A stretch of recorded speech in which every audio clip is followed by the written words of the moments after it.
আপনার তখন 27শে এপ্রিল সমাবেশকে দিয়ে একটি ষড়যন্ত্র গ্রুপ আপনারা মনে আওয়ামী লীগ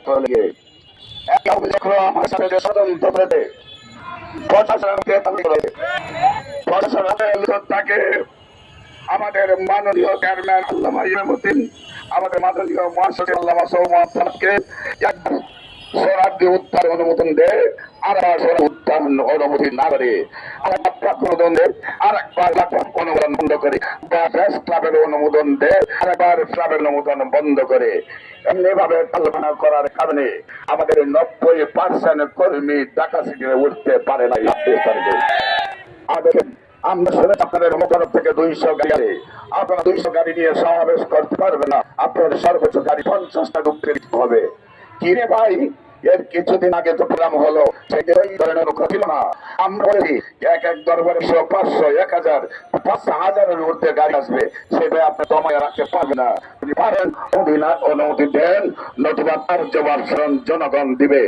প্রশাসন আমাদেরকে প্রেস করে অনুমতি দিয়েছে।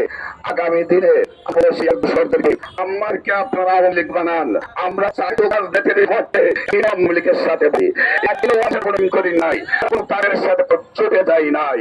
আমরা নির্বাচন করেন আমাদের মোমবাতি পটিয়ে আমাদের মনে করেছি আমরা এই সুবিধের আদর্শ তুলে ধরতে চেয়েছি।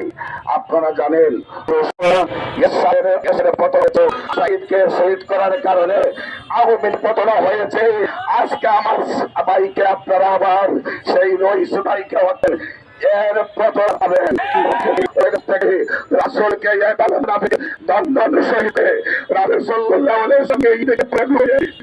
করেছে, সমস্ত শরীরে পাটা টুকারে মেরেছে, হুসাইন হাসাইনকে রয়েছে, হযরত আলী আল্লাহকে শহীদ করেছে, হযরত উসমান রাদিয়াল্লাহু শহীদ করেছে, আল্লাহকে হতে দিয়ে গিয়েছে।